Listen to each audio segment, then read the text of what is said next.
Welcome to The Rest of Us. My name is Noah Hutton, and I am your host. Each week, I'll have a new entrepreneur on to talk about their story, struggles, and lessons learned. This week, I'm really excited to talk to Fabrice Fouonji.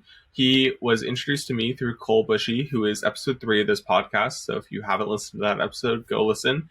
But Fabrice's our conversation was amazing. We talked about everything from just getting your business started to how AI can help your business to how to pitch to clients, and also just the type of gear that Fabrice uses and everything in between. So without further ado, here's my conversation with Fabrice Fouonji.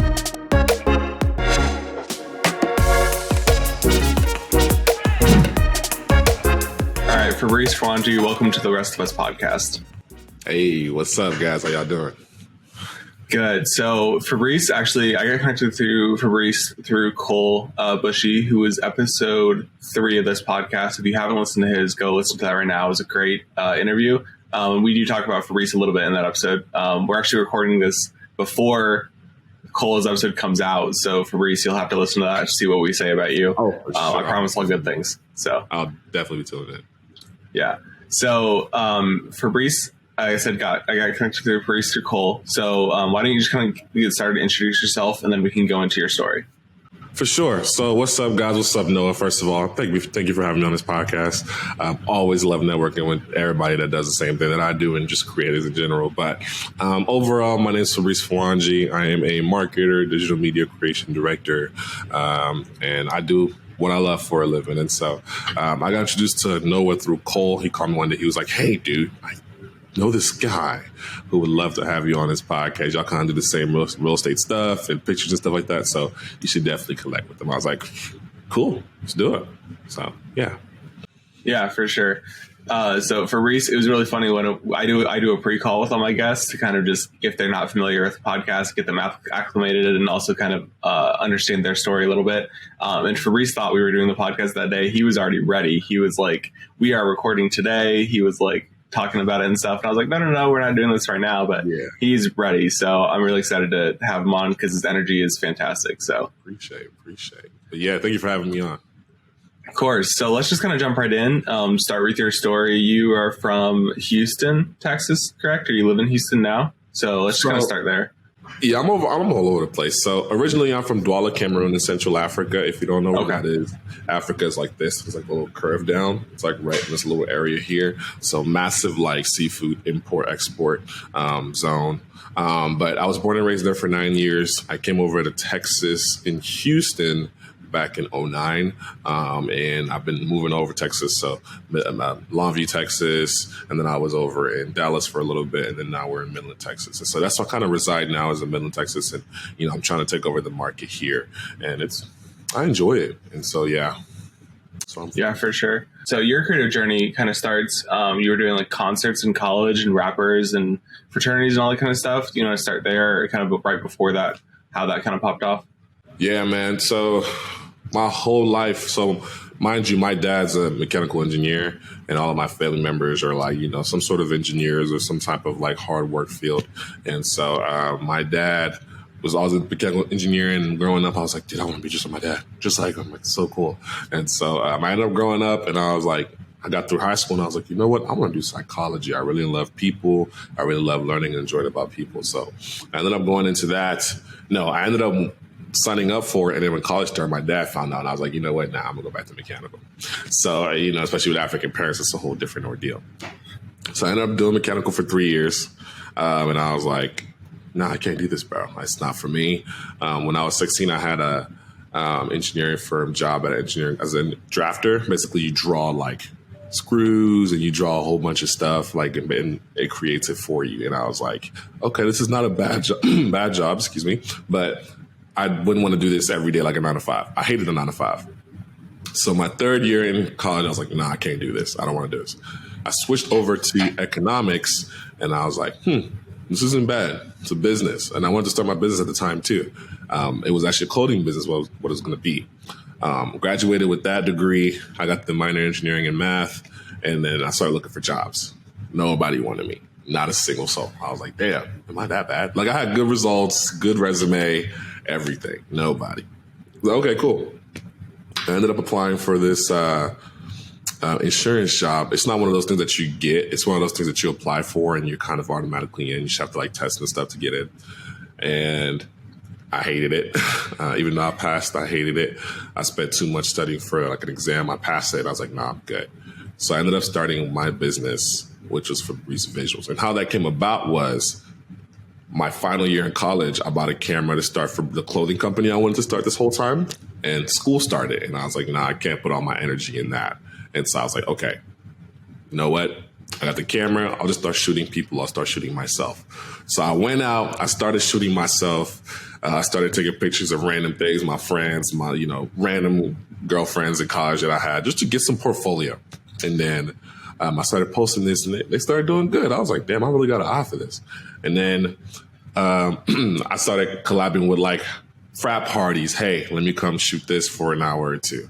And then frat parties, rappers would be there. So I shot the Young Bands, I shot Key Glock, DJ Esco, Block Boy. Like these are like name brand rappers, but these are like people that have enough status. And so those would go out. I got enough like status in the city. And sure enough, one of my friends saw one of my posts of me actually from back in the day when I used to shoot myself. I would just put the tripod down. Literally, a tripod would be like right here, and I would just stand there and post. Like, you know what I'm saying? And so my friend saw that, and he happened to be in real estate in Midland, an old high school friend. He's 6 days older than me. He was like, "Hey, who takes your pictures?" I was like, "Bro, I take my pictures."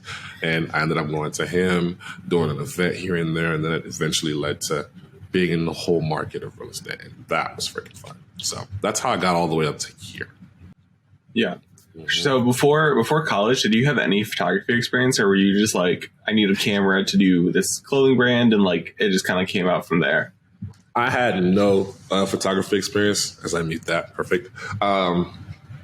Dude, so I've always wanted a camera. I actually had a lot of video experience growing up. So when I came to the U.S., I started watching guys like KSI. Obviously, Logan Paul brothers were popping back in the day. Dashie XP, Dashie Games, and like the whole skit scene, RDC World. I don't know if you remember Nigga Higa back in the day. These guys. And so I started watching those. And I wanted to create my own. I wanted to kind of, create my own thing. And okay, let me try a little YouTube. So I'm back when I'm like, 14, 13, 15, I'm creating YouTube videos. And they're still up to this day on the Fabricated Podcast YouTube channel.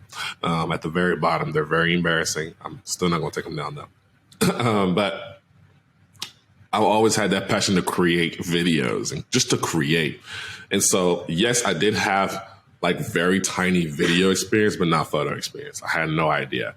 So a year before I got my camera, I spent the entire year just watching YouTube videos on cameras, how to use them, what shutter speed was, ISO, and all that stuff. Once I figured that out, once I got the camera, it was pick and go. It was really quick. I think my turnaround time from when I picked up the camera until when my pictures started getting really good was almost like a month, like tops. And I was shooting. Oh, wow. That's pretty fast. Really fast. Because I had a year of prior knowledge on how to use cameras. And then two, I had editing softwares already. So I immediately got Lightroom. And then I started just picking it up very, very quickly. So yeah, for sure. I think still any time you're picking a new skill, the best way to learn is to kind of just like go into it and learn as you go, like pick up camera and just kind of learn it as you go. But like the same thing for me in podcasting is like, I didn't start a podcast till this year, but I've been listening to podcasts for so long that all that knowledge was just kind of built up in the back of my head that when I started to do it and when I started to like pick it up, it was like, oh, this all feels comfortable because I have all this in the back of my head. So like with you and cameras, like you didn't have a camera to test out different shutter speeds and aperture, but like you were learning that and you had all that knowledge kind of just sitting there. And then when you finally saw it in front of you, like you were holding it, you're like, oh, this is how you apply this. And you just went. Oh, yeah. And like, that's a great point too, because you need to have that before you even do something and dive into it. Because once I got the camera, everything was like, okay, I'm going to just do this, right? And so I got the camera and I got all the knowledge and everything already, all that. The last thing I really needed was the drive. And the drive was already there. Like, if there's anything about me is that whenever I want to do something that I really enjoy, I am like the most driven person in the world. And so once I got the camera, I was shooting, bro. So my neighbor back in college, my last year when I got my switch to economics, She was actually super cool. She was super close. She's actually a twin. And so what I do is, as I got the camera, school started, and then the snow started happening. It started snowing. I was like, listen, wake up. Let's go in the back. It's like this massive like field covered in snow, and let's go shoot. And I have like, I started shooting her for no reason. I started shooting myself for no reason, random trees for no reason. And that's why I would just do it every day. Some of my favorite pictures are actually from back then. And so, yeah, like you have to have that drive. Yeah, for sure. I'm kind of figuring that out right now. Is like, I'm in a place where like I'm trying to figure out like how to grow my business, because I just started out last year, so like growth is super important. So I'm trying to figure out like where do I have that drive? Like what industries do I have the drive to work in? Because like podcasting is definitely one of them, and I do podcasts for different people, and I love it, and it's like my favorite thing. But like breaking into other areas, like what do I have that drive? Where do I have that drive? And that's so important, because you could be really successful in an industry that you don't like, but it's just not going to be fun, and you're going to get burnt out so fast. So really having that drive is almost more important than having the skills, because you have to be motivated to do that and keep going. Oh, dude, I agree. I mean, my goodness. I was talking to my friend the other day. We went on this topic. I start speaking fast when I get excited. But the topic was,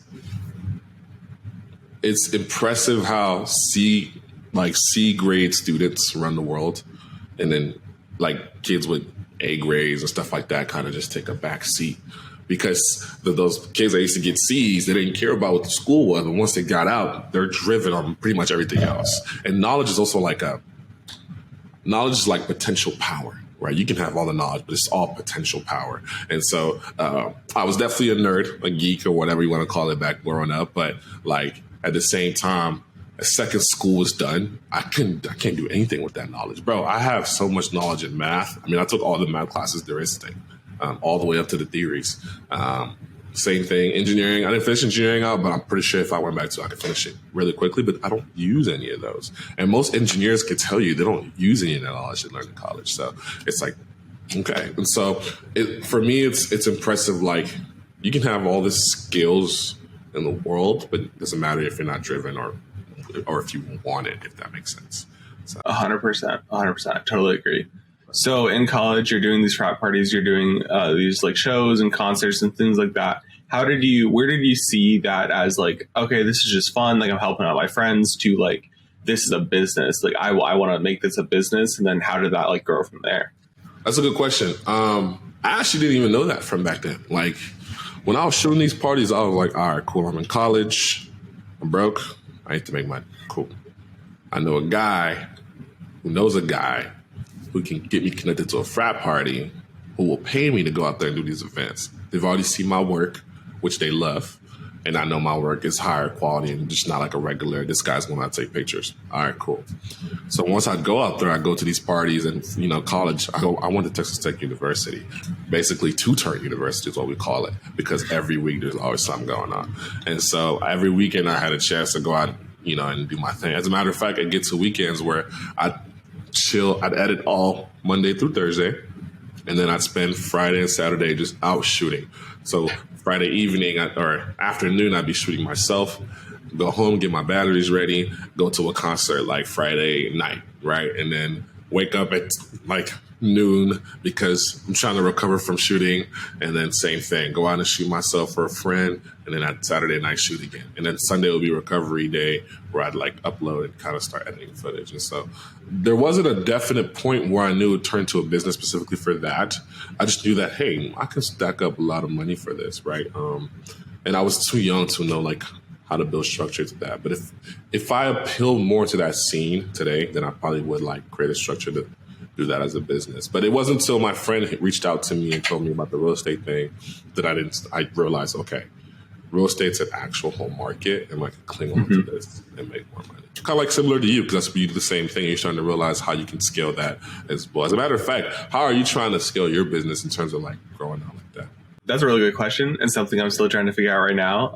I kind of went into it as like real estate as like my main thing. Like I had some real estate clients. I do today. Like that's where I'm going to scale. And as I was going through, like there are those players that are already like kind of embedded in the community, and you're like, oh, you're competing against them. You're the new guy in, and so that's kind of where I've found I've struggled the most. So then it's like, okay, where else can I go? Because I'm still going to work at this real estate thing, but I also need to pay my bills. Yeah. So where else can I start making money? And podcasting has been a little bit of that. And then I was telling you before this, I have a call with a potential client on Wednesday, and that's kind of where I think things will go. It's a brokerage, and a real estate brokerage, and we're gonna do a podcast for them and some recruiting videos and things like that with them. So, but yeah, I'm still trying to figure that out. Honestly, I kind of think that if I could choose, it would be podcasting. Honestly, like that's kind of where my passion is. It's where I really enjoy, and it's where I feel like I have the most efficiency right now, as far as like content wise. But I'm still kind of trying to figure that out, whether like I can get enough clients to make that full time, or do I need to do some small business stuff? Do I need to work with real estate? Can I get enough real estate to do that the full time? Like I'm still kind of trying to figure out that balance for sure. So seeing like what you do, I mean, you have the world is yours, right? However, I think with your structure, real estate's great to be like a quick cash grab, right? Unless you want to structure like how I'm doing it, basically as a marketer, I create like websites and videos. I have basically 7 things I offer, and I put that into a package, and then I send that to my clients, right?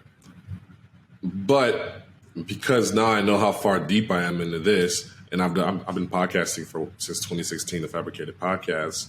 Like that's definitely a passion you should stick out to, and also scale. I think people don't realize how scalable podcasting is. It really is. It's like more enjoyable than anything because you're just talking and connecting with people. And so, man, there's so many ways about doing it.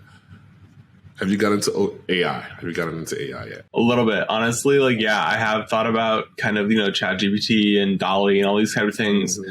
I was just listening to a podcast before this about how like it was specifically about how YouTubers can use that to kind of do their content. And it's really good. Like it is so good at creating content. And like, honestly, I wouldn't use it as like a final deliverable for a client right now. Like I would use it as a first or second draft, or like I write something, put it into ChatGPT and say like, hey, review this. What do you think? And then it kind of spits it back out. So that's kind of how I'm thinking about it, but I'm 100% using it for sure. Okay. So here's what I'm saying. So I was talking to Cole and my buddy Kevin at Compound about this, right? That's still the small-minded way of thinking about this. And I'm starting to wrap my head around how crazy this is. So what you told me is like you're writing ideas and having to do it for you, right? Okay. Instead, have it write like full-on sales pitches for you and for podcasting. And then have it write, it'll create a template for you. And then once it creates it, you read and see if you like it. And then you can type in like, okay, make it more persuasive. Make it more enticing, make it more people friendly, like to where you have it right. And then finalize it and say, make it towards, I don't know, Edward or John or Paul or something. It will create a script or even keep a template and then start sending it out to like as many people as possible. And so that's why I'm starting like this open AI thing is actually ridiculous. And it's insane. It's insane because it's almost starting to get rid of the fact that we have to do work as humans. Right. But for me, I have to be very careful because I also don't want it to ruin my authenticity. Right. I don't want it to like, how do I say it? Dissipate. Because I still want to be the one to make it feel real. You know what I'm saying? But yeah, so that's one thing I recommend you to do. That way, instead of writing 100 emails yourself, have it create a template for you, swap out the names per person and then send it out that way. So yeah, for sure. I think there is a limit. Like it is great the way you talked about it, but you really still need to focus on the authenticity because if you write an email and you send it to somebody, you get that client, you land it, that's great. But then if your emails after that are like subpar compared to that, or it's like it just doesn't feel the same, and then they kind of realize that can be harmful to your brand and your client. So it is really important to balance like using AI, which is 100% powerful, and I'm definitely going to like kind of look into how you talked about using it. But yeah, you have to balance that authenticity because at the end, it's still a person-to-person relationship. Right. It's not a person-to-business relationship, person-to-AI relationship. Yeah, and I like that you brought that up too. And that's why I'm struggling with it. I'm like, okay, how far should I go using this thing? And there's definitely a level of like ethics of using this thing. And so, but no, towards your business stuff, like, yeah, definitely have that save you a lot of time, or use it as you would, but ethically. 100%. Yeah. I don't know if you saw in the news, there was a tech publication called CNET. They were writing their articles with AI. Basically, they were just having AI write like explainer articles on like compound interest or on mortgages or on this or that. And they didn't really say, like, they said it if you clicked a few things down, but they didn't actually say in the article or in the byline, like, this is written by AI. And then one of the articles was wrong. It was on like compound interest or something. One of the articles was the information was incorrect. And then there's another publication that like caught them in it. And right. So like, I think it is kind of important to make sure you're using it. You use AI. It's great. ChatGPT is insane. It's so good. But A, make sure your information is correct. And B, make sure it's authentic to you, because it can kind of go wrong if you're not careful with that, for sure. Right. Very quickly. And so, yeah. But no, I think for you, for sure, go the podcast route for longevity, because in a world where the world will probably turn into AI, having a human interaction in podcasting will probably be way more valuable than people think or care to see right now. So, 100%. I definitely agree with that.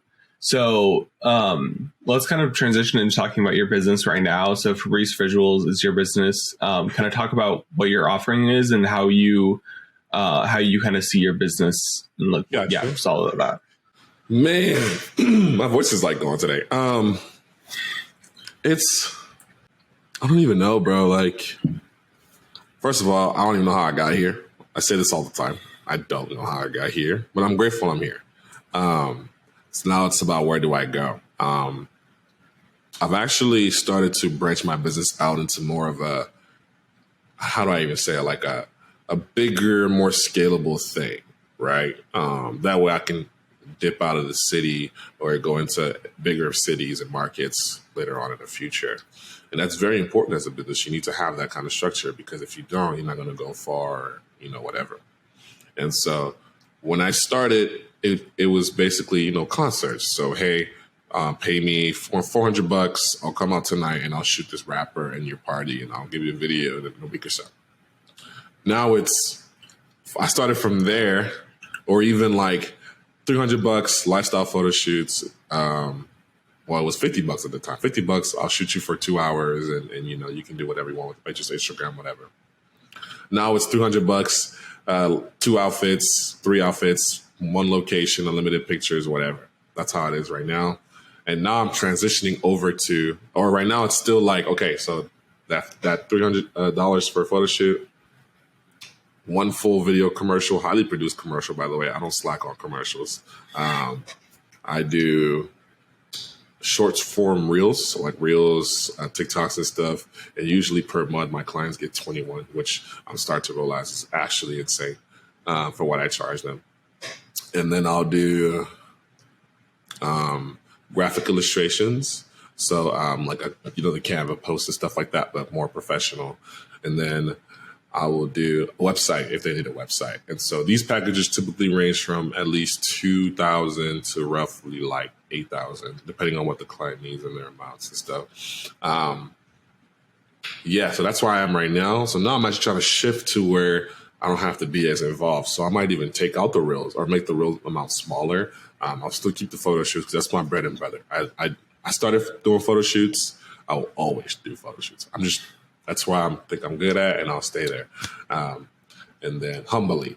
And then the graphics, I'll probably bring that down too. And then I'll keep the websites. That way it's more scalable. If I need to go out to Houston for a client, that's like a 1-day thing where I can do all that and come back. And then the websites get to my peoples to do. So that's where I'm at right now. And I want to take it to where it's even less than that, where I focus in on the skills of my website building, and then I charge more for that. And so to see where I started from $50 photo shoots and free photo shoot sessions to here, it's kind of insane. But the road to all that was hard. So like, still got to figure out taxes, which is coming up, and I'm like, holy crap. I still got to figure out like, business structures and CRMs and stuff like that. And so, but overall, that's what I offer. I'm really, really good at what I offer. And so much so I'm always busy all the time. It's hard to get me anywhere. Yeah. So. I know, because we've been trying to schedule this for a while. But yeah, I mean, that's good. I'd rather you be busy than you be like, I can do the podcast anytime, because busy is good. Mm-hmm. So So are you doing all of that yourself, or do you have a team around you that kind of supports you with your work? So up until, I would say November of last year. No, I'd say August of last year. I was doing it all by myself. So I'd make the content, I'd go home and edit it. I would, I didn't build websites back then, but make the content, go home and edit it. I'd post on all my clients' page for them. We post for them as well. That way they don't have to worry about social media. And then we just send them reports every month or so. And then, I do all that by myself. Dude, it was so stressful. And it was hard finding the balance between being out there shooting and being inside editing. And it's still hard to this day. Up until then, I found one person. Her name was Maria. Shout out to Maria. I always shout her out. She's my social media strategist. So she posts for all of my clients. And so she's actually a good friend from college. So she posts on all their pages and she does a damn good job.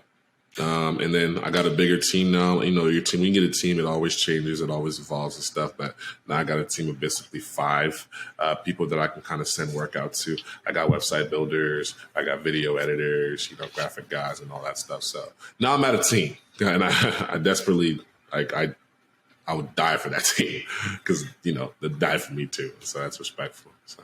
Yeah, 100%. And when you were thinking about scaling your business to that team level because you just couldn't keep doing it on yourself, were you looking at it as I'm hiring people like salary level, or are you looking at it like, hey, like I need a website done, you charge, $400, like I'm going to pay you $400 to do this one client because I don't have time. Like how are you thinking about that scale and how you paid your people? So I actually, when I started out, and I'm a very sincere guy, almost to a fault, but I was looking at them. I was like, hey, I will pay you X per month, basically a salary, X amount a month to do this sort of job, right? And really, what I should have been done is subcontracting it. And so that's what I'm kind of doing now. But like for example, Maria, I really want to put all of them on a salary. I really do, just because I have constant work going on. The problem is, like, the consistency for me shifts all the time because I have to help this client out and, due date shifts and all that kind of stuff. So it's always interesting. But yeah, I think it's always best to subcontract until you know exactly what amount of work you have to do per month. Mine changes all the time. 100%. Yeah, I totally agree. I have, my dream is to build a team and have an assistant and have like other shooters and stuff. Like there's a guy locally that I kind of just look up to as like my North Star of like where I want to be. And I think like my kind of route will be a little bit different than his about how I build a team because of the type of content we do. But I interned for him when I was in college, and like his kind of just where he's at now in the studio he's built out is kind of my North Star. And he has a full team of shooters and editors and, strategists and business development people and all that kind of stuff. So, but yeah, contracting is definitely like the way to go when you're starting out, because it can be cheaper and it can also just be the relationships are a little bit better, especially if you find somebody and you're like, I'm not so sure if their work is going to be like to my level yet. So we're going to try them out on this first one and see. Contracting to hire is better than just hiring straight out. I agree. And actually going to your point, to you actually in your podcast stuff, I think you should subcontract a lot, but also because you know exactly how many podcasts you want to do per week, it'd be good to have somebody on salary. That way they know what they're doing every day. Because you do a podcast a week sometimes or 2? Yeah, I mean, it really depends on the guests. Like I kind of let the guests decide when they want to shoot. So like I didn't shoot at all last week, but this upcoming week I just looked. I have 4 that week, and then 1 the week after that. So, I would love to contract this because the amount of clips I'm pulling from the episodes and like the amount of work, it's just so much work. And then posting it on social media, I pay for a scheduler now because I just have so much to do. But, but this podcast right now isn't making any money. So that's like when it starts making money, when I maybe start bringing in sponsors or stuff like that, like that's when I'm going to start hiring out that work, because time wise, it just doesn't make sense for me to do it all. But for right now, it doesn't make any money, so it doesn't really make sense for me to hire, because that would just make this a cost instead of a right. And yeah, and I kind of enjoy it too. Like I do enjoy like pulling the clips and doing the editing. So there's a little bit of the balance of like, how much do I want to pay for somebody else to do that, and how much do I want to still do it because I still enjoy it. So It's a little bit of both. Well, yeah, and dude, podcasting is so fun. I mean, like I said, I've been doing this since 2016. My first episode was by myself, and then the next 2 were guests. And then I kind of had like in and out guests here and there. But I think it's very important to do podcasting, even if you're like a shy, reserved person, because you get to self-reflect. Like I look at my old podcast and I just see this like sad boy. I'm like, man, you went through it, bro. You were going through it. And then I look back. Even now, I look at some of my most recent podcasts and I'm like, I remember what you were going through that time. Look, we made it out. You know what I'm saying? And so, and then connecting with people during a podcast is even ever more lasting, because I will always say this. I tell Cole this all the time. You can literally learn anything, even from a homeless person, like anything, like no matter what it is. And so podcasting will give you a lot of value. 100%. And I think like for any entrepreneur, any creator, anybody like that, even if you don't want to record it and put it out, have conversations with other creators, whether they are your local friends or they're like Fabrice here in Midland, Texas. Like I got connected with you through Cole, and like I have interviewed people from California and Kansas City, Missouri, or Kansas City, Kansas, and like Virginia and trying to think, Indianapolis and like all these other places. Have those conversations with people. If you see them doing really cool stuff on Instagram, reach out and hop on a call for an hour or 2 hours and just talk to them, because you're going to learn from them no matter what. So it's really important to have those conversations. Oh yeah. Whether you're going to record it or not, just have those conversations, because you're going to learn so much from other entrepreneurs and creators. I just happen to like podcasting, so I wanted to record it and do this whole process. But you can do the same thing and just not record it. I agree. You can learn. I mean, oh man, that's why I love talking to people, man. Because I'm like, yeah, and the fact that you do what I do in real estate, kind of like the picture stuff, and like who was I talking to? I think it was Cole. He called me the other day. He was like, hey, do you know how to do like the multiple stops picture? So he called me before he called you, I think, where you went. Oh yeah, a low exposure, mid exposure, and high exposure. Yeah. And I was like, first of all, you should have called Noah first.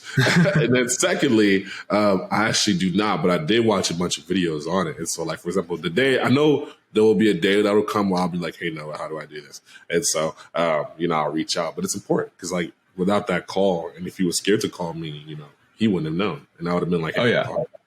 So 100%. Yeah. Cole called me yesterday or the other day and he was like, hey, like, how do you do window pulls for HDR photography? And I'm like, okay, you do this, this, and this. Like I kind of walked him through it. But yeah, and I'm constantly texting my friends who are other like video people or entrepreneurs who have maybe like my biggest issue and my biggest like thing that I worry about is like how to price myself and how to price a certain client. So I'm always texting my friends and I'm saying like, hey, have you ever done an event before? Have you ever done like worked with an agency before? Have you ever, worked with this government entity or whatever it is? Like, how are you pricing that? How are you going about? Do you know how they kind of think about it? Like, I'm always reaching out to them because you can look it up on the internet. It's fine. But like, if you have friends, it's just going to be better to reach out to them because you're building that friendship. Like, even if you're best friends, you still talk to them, obviously. But I just prefer to talk to my friends about that. And I'm always reaching out to them and saying like, hey, I have this big client. Or if it's like a bigger client, like I have some stuff coming up and it's like way bigger than anything I've ever done before. Mm-hmm. And I'm like, I don't even know where to start with this. So I texted the guy that I was saying has a big studio here in Warsaw. And I was saying like, hey, I have this big client. This is what all they want from me. Is this kind of this pricing model or this pricing model? So 100% recommend, if you don't know something, text your friends that are creators or find somebody who you can talk to about it, because those conversations are going to be so fruitful. Oh yeah. No, and we'll get into the pricing here in a second, but to your point, like your friends, a lot of your friends, especially as creators, we have a lot of experience in different aspects of everything. And so, for example, like I could tell you exactly how to price things and how you should go about like pricing, for example, is really mostly confidence. You know what I'm saying? Knowing that, okay, this is how much I feel like my time is worth. So here's what happened yesterday. I had to go. My client, so I put my clients on these packages, right? But my client just actually wrapped up, but she needed the pictures for her house. And so usually I charge, the least I can do for pictures is actually $250 ever, no matter what the square footage is, because if not, then I'm actually losing money per hour that I'm doing that photo. So I went up there, I said, cool, I'll be there. I drove all the way up there. It was like 20 minutes away. I parked and she's like, cool, how much is it going to be? I told her, I said, it'll be $250. She goes, I have a friend that'll do it for $170. I was like, Cool. So now you can't be, an a-hole about it. So I had to say it respectfully. So here's what I said. I'll pull up the receipts in a second. I said, 170 is a fair price. However, for all the experience and love that I put into my work, and I use the word love because no one can take the word love away from you. For the experience and love that I'll put into my work, 225 is the lowest that I'll go. I even lowball just a little bit. She said, is that fair with you? She said, perfect. That's fine. You know what I'm saying? And you have to respectively. After this, so the time is 11:40. I have a meeting at 2 p.m. In Andrews, Texas. So I'll be leaving at 1. For a client, which will be my biggest payout ever, it's actually $8,000, the package I'm offering them. I'm That's 80% sure, 80% sure that I'll be closing that. However, you have to make sure I can be confident, so I'm 100% sure I'll get it. Yeah. But saying that will actually diminish my work ethic of getting it. But I'm actually 80% sure I'll get it. I'll just have to do the rest of the skills that I have, the convincing, the showing the value, the presentation to make sure that I get it. And so, yeah, most of that stuff is actually mostly confidence, and doing the same thing every time over these past couple of years brought me the confidence to know that, hey, this is actually what this is worth. So, yeah. Yeah, 100%. You said so many things that I want to kind of jump into there. So I had a realtor that I worked with only one time. I don't know if I'll work with him again, but when I was in the house, like actually with the realtor starting my shoot, he's like, see that house over there? And he pointed to the one across the street. He's like, this other guy shot it. So you're kind of competing with him for his style. And I'm like, I was like, oh shoot, like I don't know how to think about that, because it was the first time like somebody said that to me. Yeah. And we shoot completely different styles. Like I looked at that house specifically and like how he shot it, and he shot it with flash and I shoot it with HDR. So just the look of the shots are going to be so different. And so I didn't really know what to say in that moment. I was like, oh, okay. And I just kind of kept on going and we moved on from there. But it's a really awkward place to be put in, because you're like in the moment negotiating with you're like, I'm already here. I drove. Yeah. I thought I had this job, and they're like, oh, well, can you do this? Or like my friend can do it for this. It's like, I'm here. Like, my time has already been spent. Right. So that's important. It's important because let's say, for example, like Cave did. Oh, 170. Okay. I'll take it for 170. Yeah. The client will now always have the incentive to lower the price. And I can't do that. As a matter of fact, for a photo shoot, I charge $300 per photo shoot. That's an hour session. So either I give up and I do get, 170, or I go do a photo shoot and make 300. And everybody knows I'd rather make a photo shoot and do. That's my bread and butter. And so you don't want to ever falter on your price. That's why it's confidence. It's all confidence. 100%. Yeah. We talked about this in the second episode with Jacob Banner, and he was talking about how free work is such a controversial thing in the creative space, because you need portfolio pieces no matter what. That's just how we sell ourselves as a portfolio. But it's important to, especially if it's a client you want to work in the future with, to kind of set that expectation of you're paying me for my work. Even if in the beginning you give them a discount, 20%, 30%, whatever, kind of set that expectation in the beginning to in exchange of money, because it gives you confidence in asking for money, especially if you're not used to that. But also it kind of sets the expectation that every time there is an exchange of money, because I'm providing you this value. And in the future, you can kind of set your price, figure out how much your time's worth, and go from there. And maybe you say no to some projects because it's just not worth your time. That's just how it is. But it's really important to be confident in asking for money in exchange for your work all the time. Oh yeah. So, okay. I love this topic. Here's my take on free work.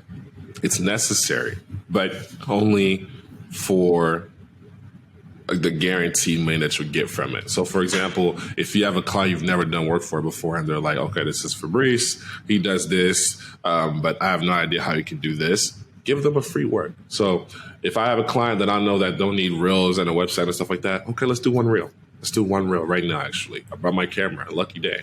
Shoot the reel, go back and record it, give them a reel in 3 hours. I'm like, hey, here's what you should expect times 20. And then, boom, there's free work, right? Or, I don't know, there's just so much but it's not, you have to do some jobs for free. That way you're able to give value to a client before they can, convince them, hey, there's a free job. Here's what you can expect from me. So yeah. And I like that. I like that idea of kind of giving the free work as an upsell instead of giving the free work as the whole thing.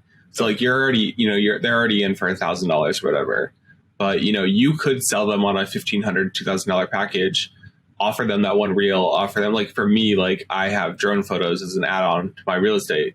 And like, if they don't buy the drone photos, I still think every house needs them, especially like up here in Warsaw and Kosciuszko County, where I am. Like we have tons of lakes and lake culture is huge, boating and all that kind of stuff. You have to have drone photos if you have a lake house. Like you have to. So if a client doesn't pay for them, I'm going to say like, hey, you didn't pay for them. I'm going to do a couple free. Here's 2 or 3.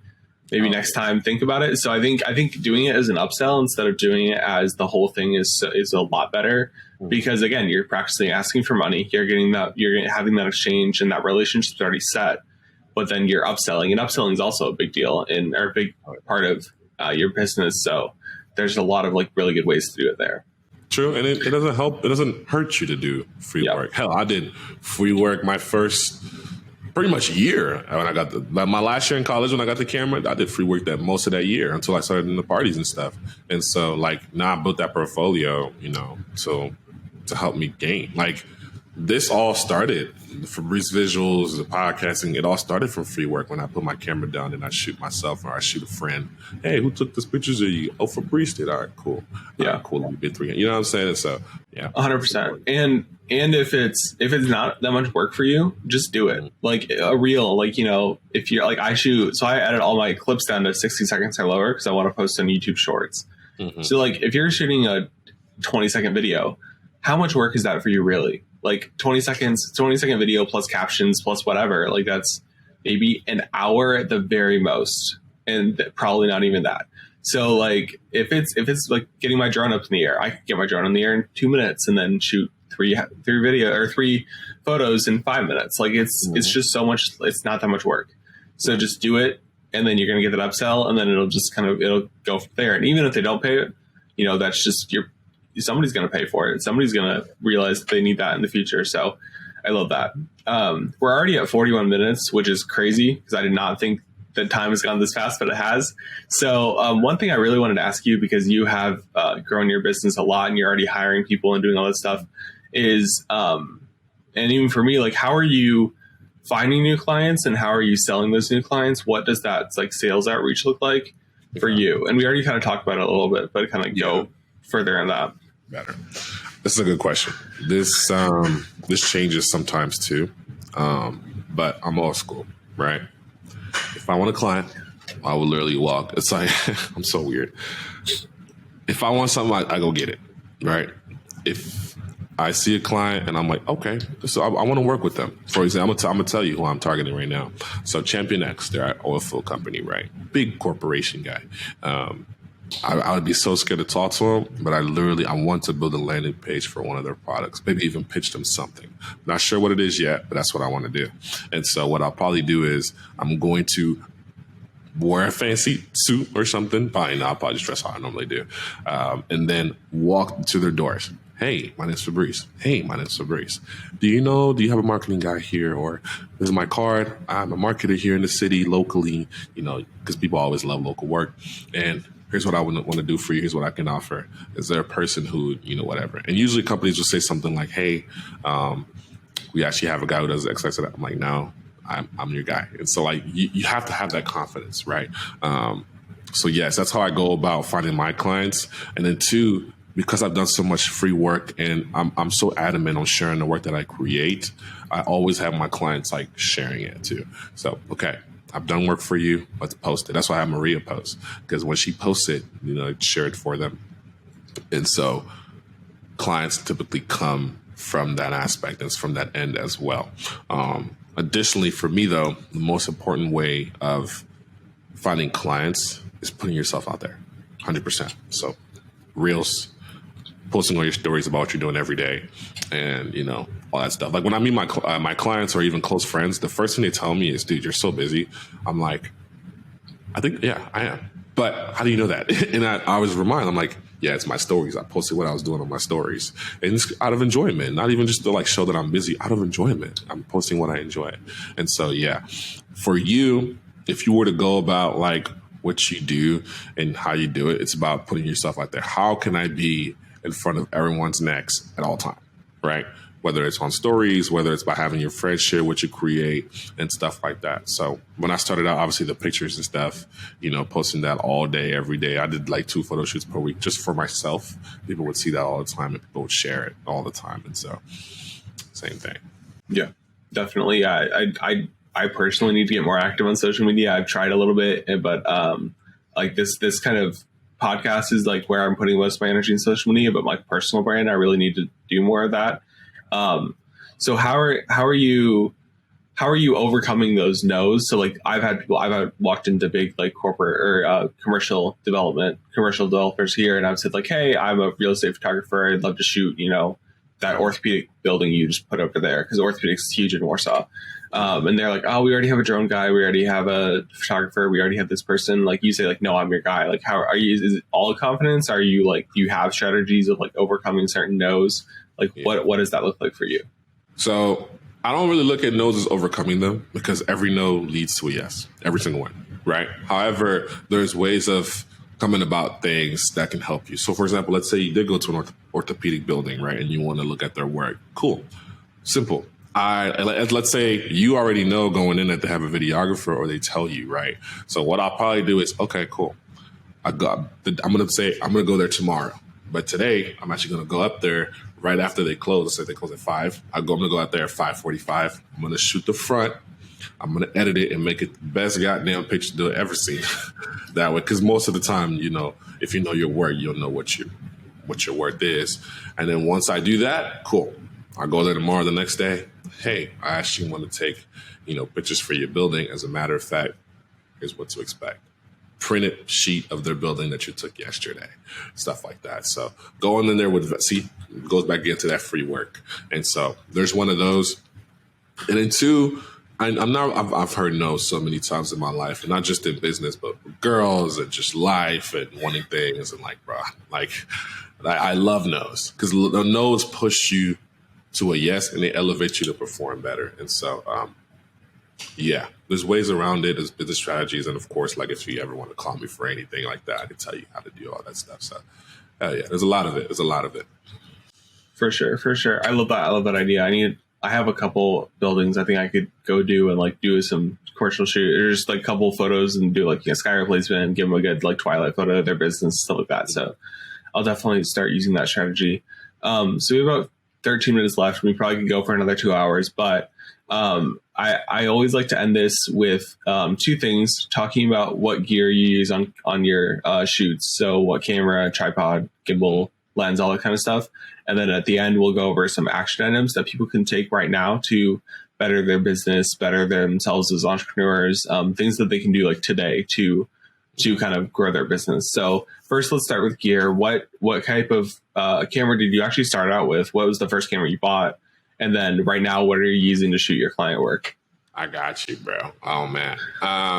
When I started out, I had some sort of like, I think it was like a Samsung camera. I don't even know. It was like this small, like the Sony ZV-1s? Yeah. Like 20 years back. Okay. So, a little point and shoot? Little point and shoot, and like the flip out screen. It was cool. Yeah. I had that for a little bit, but I was like, man, this camera sucks. That's why I was shooting on my first ever podcast, my first 3 podcasts, and then a bunch of my YouTube skits on the Fabricated Podcast channel. Like, that's what I was shooting with. Now my time has changed. Let me show you. I actually have it all back here. So this is my brevity bag, which I will die and live brevity. I love brevity here. I'm actually, wait. You have one too? This is also my brevity bag. You got the runner. Yeah, I got the runner. I got the comfort. And so, yeah, I'm rocking a Zion Tech Zion Crane Plus, which for what it's done for me in the past year, I'm ever grateful. But this thing sucks. I think I'm going to move up to the DJI. Is it the Ronin S2? RS3 or RS3 Pro, yeah. Yeah. 100% agree.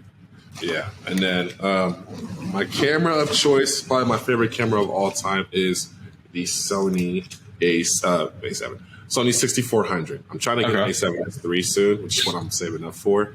But the 6400 has been, if not my lifesaver, and I've used this for everything. I always rock on it for videos. This Sigma 16 millimeter f1.4. I'm a big Sigma advocate. Love the Sigma brand.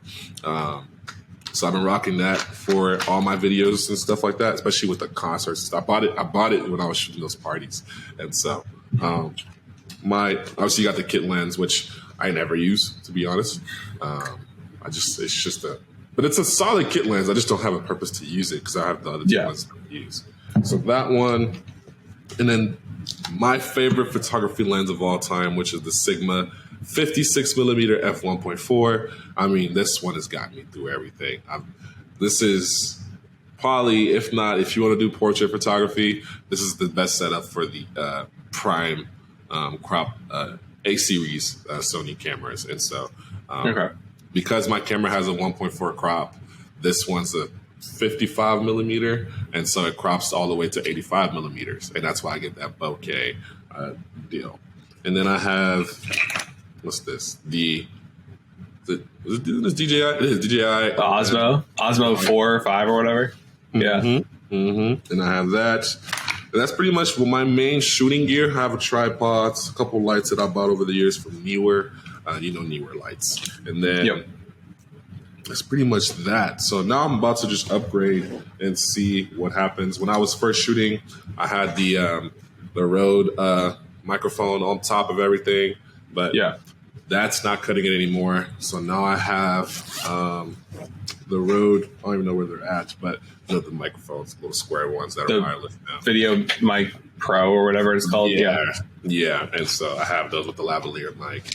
And so, I mean, this whole setup has gotten me through everything I need. So, and that's a solid setup. Thank you, bro. And for what I create out of it, I'm surprised I haven't upgraded sooner. But it's time to upgrade. Like it's desperately time to upgrade. Yeah. Yeah, we were talking about that in the second episode of Jacob Banner as well. Like I have a clip out there on Instagram. You can go find it. It's talk about how you need to master your craft before you invest in any gear. So like you obviously, like I've seen your work. You desperately deserve an A7S III. Like your work has deserved that. But the 6400, fantastic camera to start with. It's kind of everybody will recommend it that's used it.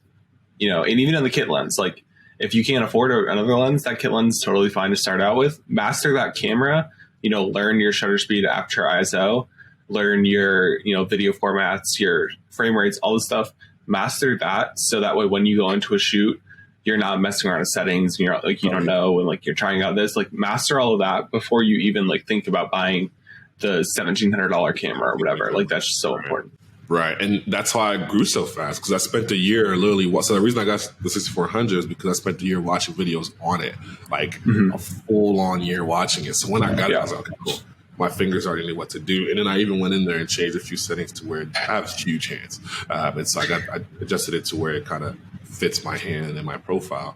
And so, yes, 100%. Master your current craft before you try to elevate it too much. Because if you gave me a A7S III, as soon as it came out, bro, I would have no idea what to do with it. 4.2 codecs, all that, I wouldn't even deal with it. 100%. Yeah. One thing that I'm going to work on, and I'm actually going to start today just because I finally have like time in my day that I'm not trying to like just pack in, is I have a Crane 3S, the Zane Crane 3S, massive gimbal. So it's just a lot. So, and I haven't used it yet because I bought it for a gig. The gig didn't work out. So then I just kind of have it. But what I'm planning on doing every night is balancing it, because like balancing those things it's most of your time. It's such a pain in the butt.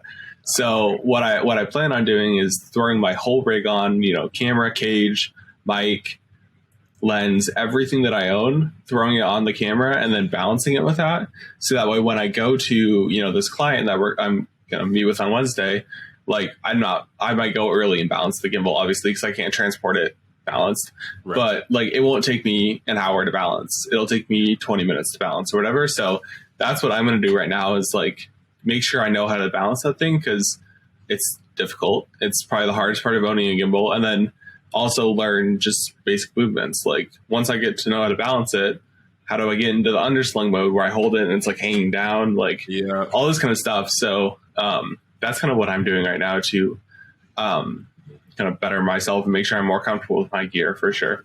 Nah, you need to, bro. You need to. I don't know time is short, but you need to because, bro, you have no idea how many times. So I have the 56 and the 16 millimeter.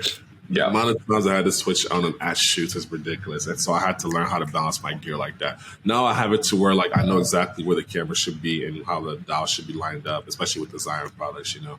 I know exactly how this should be to balance it. So it's important. And then the second half of your question, what was it?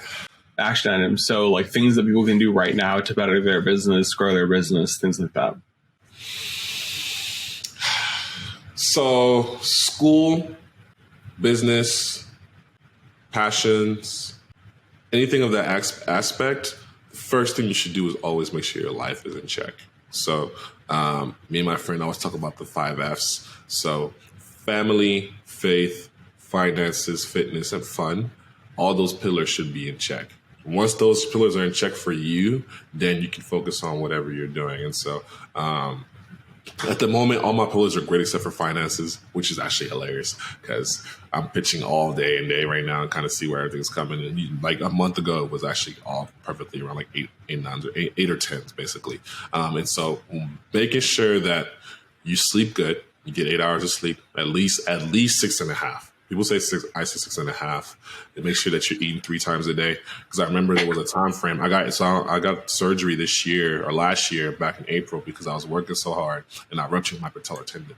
And so I was out for a month. And I was literally waking up at 4 a.m. to go hoop at 5, and I was sleeping at midnight like every day. And so making sure your body's, in check, making sure your mental's in check. You need to have days off. Tomorrow's actually my half day off, which I actually desperately need. So I'm probably going to watch The Last of Us, which just came out on Prime. Yes. Which I love. I'm going to ask you how that is because I'm looking forward to watching it too. It's probably going to be good because I played the game. It's my favorite games of all time. Okay. So that one. And then on top of that, just checking in on yourself and your mental, how you speak to yourself, how you advocate to yourself, and how people speak on you.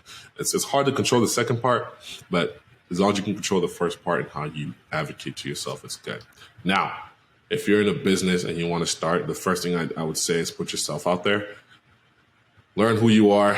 Learn how to be confident about yourself and, put yourself out there. I don't want that. I hate when I'm always on people that are like, oh, my God, I hate the way my hair looks on this one, or I hate the way this happens. Just put it out there first and then hate it when you're successful. Hate it when you're doing it. Hate it when you've got it. And then after that, I just wrote myself 10 personal laws on what I should do to become successful to me personally. And one of those laws is dip your head down. Don't talk to anybody, or I guess dip your head down and be to yourself. Don't reveal your intentions and just focus on your craft. Don't tell your intentions or secrets to anybody. Just focus on you and go towards it. And then once you got that down, you'll start to see how things start to stack up. Because life isn't just like this. It's like this, and then it goes down crazy, and then it goes up crazy. And then it's like, but as long as the overall chart is like this, that's where it matters. So I love that. I think the last thing you said there is really important because you know yourself the best and you know what you're trying to do the best. I've had this issue in the past with different things, personal and business, where I go to somebody and I'm like, okay, this is my plan. This, I'm going to do this. I'm going to do all these things. Yeah. And then if I don't accomplish them, I kind of feel bad, not just for myself because I didn't accomplish it, but also I had all these people that expected me to do these things. Yeah. So if you just kind of put your head down and you say I'm going to accomplish this goal today, whether that goal is I'm going to land this, 6-figure client, if you're at that level, or the goal is as small as I'm going to learn how to do multicam in Premiere Pro, just a 20-minute little tutorial, big goal, small goal. As long as you if you put your head down and just kind of go toward that goal, you will accomplish it, whether it takes a day or a month or a year or whatever, but you're also not putting that extra pressure on yourself of I told 50 people that I'm going to hit, this financial level or whatever. I feel that that for me was an issue in the past. Like I told all these people that this was going to happen and then it didn't. And then now that's an added pressure I didn't really need on myself. Mm-hmm. Mm-hmm. And then the last thing is just the goal thing, right? Having clear, set, defined goals. That way you can kind of go through, and achieve those goals. I mean, dude, I'm so busy. One of my goals, like, kid you not, one of my goals is to play video games for an hour every day. Dude, I failed that goal for the past week. So yesterday, I actually played for an hour and then I stopped after. But yeah, you have to set those goals. Because if I don't play the game or have a reason to de-stress, then I'm going to crash and my 5Ls are going to fall and then so is my business. And so, yeah, it's important to set those goals. I love that. Yeah. Last night was the first time I watched a movie and I sat down and watched a movie in the first or in the past month and a half, maybe even 3 months. It's been a while. But I love movies. That's my biggest thing. So just sitting down and watching it was a fantastic movie. It's called The Menu. If you haven't seen it, yes, it's a little dark. It's a dark comedy, but it's so good. So, but just that thing of it felt right. It felt comfortable. The movie is dark and kind of disturbing, but just sitting down and watching a movie that I really enjoyed just felt good. And it doesn't. And even if you're super busy and you have all these things, I still have a ton to do. I probably could have used the 2 hours I watched that movie to work on this. Yeah. But it's all about getting your mental in check and having that break of doing something you really enjoy. I don't movies are almost more enjoyable to me now because I haven't watched any in a while. So now I sit down and watch one. So having those little breaks kind of helps you de-stress, helps you not focus on all the things that are going to stress you out. And then you can get back to them and you have a better mindset to go into that.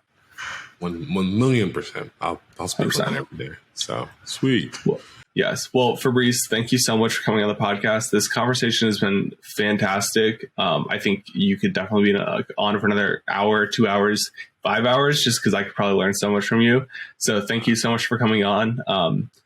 And yeah, do you have actually, before we go, I forgot to do this last time, and I'm going to make sure I do it this time. Where can people find you online and how can people get a hold of you?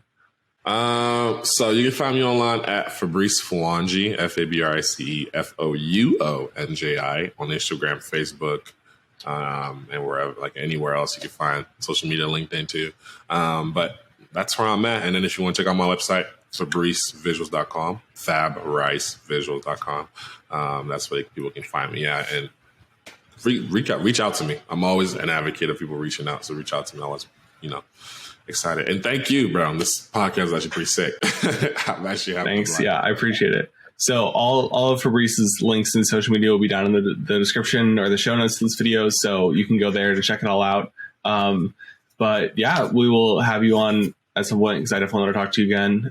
So thank you for coming on the podcast. Nah, bro. Thank you. Let's do this again, 1,000,000 times. Absolutely. All right. Take care. Peace. Thank you for listening to this episode of the Rest of Us podcast. If you enjoyed the episode, please consider leaving a rating or review on the podcasting platform of your choice. It really helps me see that you are enjoying the episode and also helps other people see the podcast. Also, please consider giving a follow on social media. All the links will be in the show notes down below. Also, in the show notes, there is a link to the Rest of Us newsletter. This is a platform where I'll send out different takeaways from the episode, resources that were mentioned in the episode, and also notifications about new episodes. So make sure you click the link to subscribe there. So episodes are released weekly, and I will see you then on the next episode of the Rest of Us podcast.